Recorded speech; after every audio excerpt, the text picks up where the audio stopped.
মাস হয়ে গিয়েছে শেখ হাসিনা বাংলাদেশ ছেড়ে চলে গিয়েছেন। এই 6 মাস ধরে এতগুলো মাস পরে নাকি হদিশ পাওয়া গিয়েছে। এতগুলো মাস হয়ে যাওয়ার পরে অবশেষে নাকি গোপন গুমঘরের হদিশ পেয়েছে ইউনূস প্রশাসন বাংলাদেশে।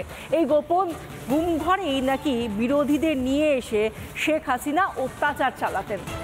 এই কথা যখন বলছেন মোহাম্মদ ইউনূস এবং তার অনুগামীরা, তখন তারা হয়তো দেখেননি যে এই গোপন গুমঘর, যেটাকে এতদিন পর তারা খুঁজে পেয়েছেন, সেই গুমঘরের দেওয়ালে এখনো টাটকা সিমেন্টের গাঁথনি রয়েছে।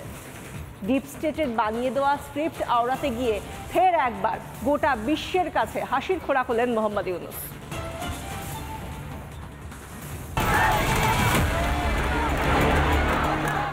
বাংলাদেশে ইউনূসের মেয়াদ ক্রমশই ফুরিয়ে আসছে। খেলা যে ঘুরতে শুরু করেছে, বাংলাদেশের আকাশে বাতাসে ছড়িয়ে পড়েছে সেই খবর। তাই হাসিনা ফিরে আসার সুযোগ পাওয়ার আগেই ইউনূসকে হটিয়ে ক্ষমতায় আসতে চাইছে বিএনপি।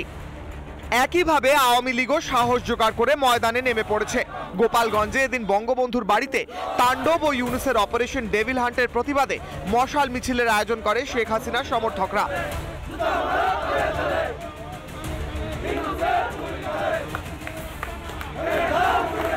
এদিকে ইউনূস এখনো যুক্তরাষ্ট্রের চিত্রনাট্য সত্যি প্রমাণ করতে মরিয়া। 6 মাস পর সে নাকি শেখ হাসিনার গোপন গুমঘরের হদিশ পেয়েছে।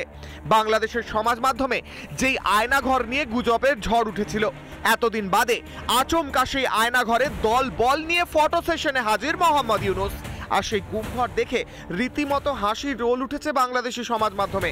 এই আয়নাঘরেই নাকি শেখ হাসিনা তার বিরোধীদের নিয়ে এসে গুম করে দিত, তাদের ওপর নাকি অকথ্য অত্যাচার চালানো হতো।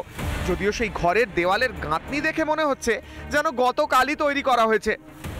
তার উপর হাসিনাকে তাড়ানোর জন্য যারা একটি সময় প্রাণপাত করেছিল, দুষ্কৃতীদের তাণ্ডব থেকে এখন রেহাই পাচ্ছে না তারাও।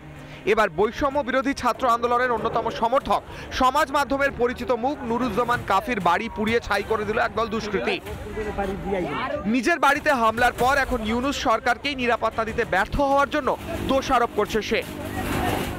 যারা একসময় বৈষম্য বিরোধী আন্দোলনের সঙ্গে ছিল, সকল বৈষম্য বিরোধী আন্দোলন যেটা ছিল, তারা প্রত্যেকে এখন আস্তে আস্তে সরে যাচ্ছে এবং তাদের উপরেই অত্যাচারটা বেশি হচ্ছে। যেটা তারা কিন্তু হারে হারে বুঝতে পারছেন ইউনূসের নেতৃত্বে যে সরকার, তার অত্যাচারের পরিমাণ হাসিনার আমলের থেকে কয়েক গুণ বেশি।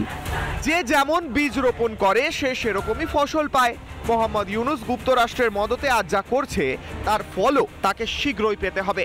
সেদিন ইউনূসকে তার যুক্তরাষ্ট্রের বন্ধুরা আশ্রয় দেবে তো? প্রশ্ন। রিপাবলিক বাংলা। নানা ধরনের কন্টেন্ট দেখার জন্য লাইক করুন, শেয়ার করুন আমাদের ফেসবুক পেজ, সাবস্ক্রাইব করুন আমাদের ইউটিউব চ্যানেল। পাশাপাশি অন্যান্য ব্রেকিং নিউজের জন্য অবশ্যই চোখ রাখুন রিপাবলিক বাংলায়।